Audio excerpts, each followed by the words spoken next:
Bom dia, esse é o BDM Cast do dia 5 de novembro, com os principais temas abordados pelo Morning Call do Bom Dia Mercado, elaborado com o apoio de inteligência artificial. O dia gira em torno do cupom, com decisão às 18h30.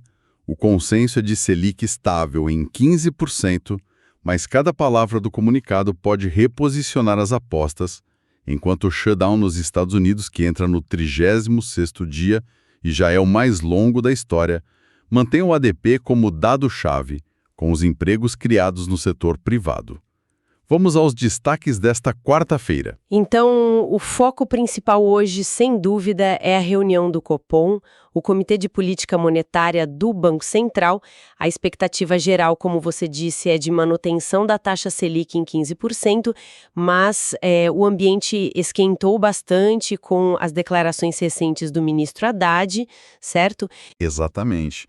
O ministro Haddad afirmou que já passou da hora de o Banco Central sinalizar um corte. Ele descreveu a taxa atual como muito restritiva, chegou a mencionar um juro real, que é a taxa de juros menos a inflação, de 10%, isso considerando uma inflação projetada de 4,5%. Além disso, ele minimizou as preocupações fiscais que o BC sempre aponta como causa para a desancoragem das expectativas de inflação, né? E ainda disse que o mercado financeiro torce contra a queda da inflação e dos juros. É uma colocação forte, sem dúvida, e se coloca uma pressão pública, né, sobre o Banco Central.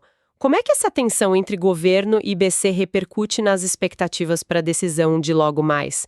O mercado começa a temer pela autonomia do BC ou não? Olha, de forma interessante, a leitura que predomina no mercado é que uma sinalização de corte hoje, por si só, não seria vista como um abalo na credibilidade do BC. A grande dúvida está mesmo no comunicado. Ah, no texto. Isso. Especificamente, se o Copom vai retirar aquela expressão período bastante prolongado que vinha usando para sinalizar rigor contra a inflação. A remoção dessa parte seria interpretada como um sinal, sim, de que o ciclo de cortes pode estar mais próximo do que se imaginava. E entre os economistas, essa possibilidade de sinalização já muda as apostas para o início dos cortes de juros? As visões divergem bastante, sabe? Depende muito justamente dessa comunicação do BC. O Citi, por exemplo, ele acredita num corte já em janeiro, mesmo que a palavra bastante continue lá no texto. Mesmo assim. Mesmo assim. Já o C6 Bank e a BGC Liquidez, eles condicionam um corte no primeiro trimestre à retirada dessa palavra. Caso contrário, acham que o início ficaria para meados do ano que vem. O Itaú, por sua vez, segue prevendo o início em janeiro, enquanto a Porto Asset vê o começo mais provável só em março de 2026. Nossa, bem mais para frente. Bem mais para frente. Mas o ponto comum, assim, é a expectativa de que o BC reconheça a melhora recente da inflação, mas, claro, sem abandonar a cautela fiscal. Entendi.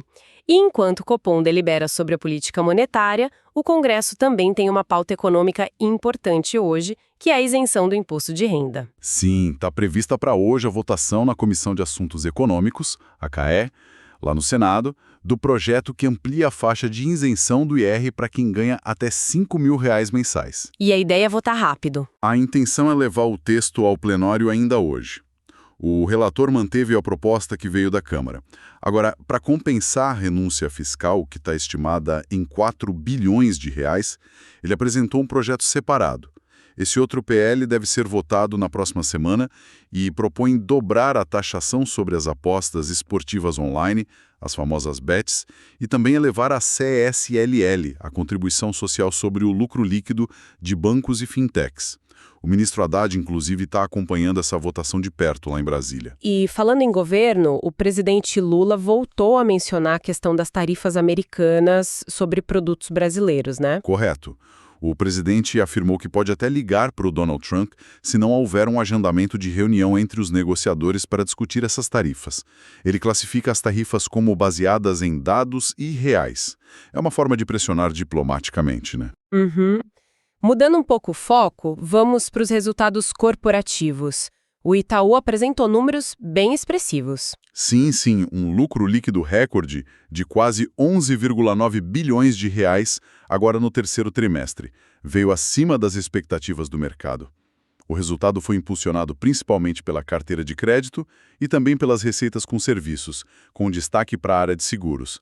A inadimplência, importante notar, permaneceu controlada, em 1,9%. E esse desempenho todo teve impacto no valor de mercado? Teve. Fez o valor de mercado do Itaú ultrapassar o da Petrobras ontem. Com isso, o Itaú se tornou a segunda empresa mais valiosa listada na Bolsa Brasileira. Vai ter uma teleconferência às 10 horas para detalhar melhor esses resultados. E a temporada de balanços não para por aí, né? Continua hoje após o fechamento. Teremos divulgação de números de empresas como a Chia, Aeris, CBA, Dexco, Engie, Guararapes, Minerva, Pets, Redditor, TOTUS, Vibra e Vivara. Muita coisa saindo. Bastante coisa. Olhando a agenda econômica do dia, o que mais teremos de relevante para acompanhar? Bem, aqui no Brasil sai o fluxo cambial semanal às 14h30. Lá nos Estados Unidos, com o governo ainda naquela paralisação parcial, o shutdown, o foco se volta para o relatório ADP de empregos no setor privado.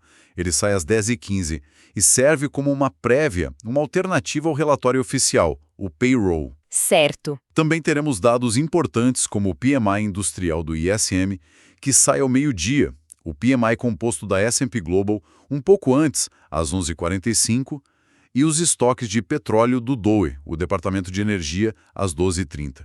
E um dado que já saiu, na China, o PMI de serviços mostrou uma desaceleração, mas ainda assim veio acima do esperado. E como é que os mercados reagiram a todo esse cenário ontem no fechamento? Olha, o Ibovespa conseguiu engatar a 10ª alta consecutiva.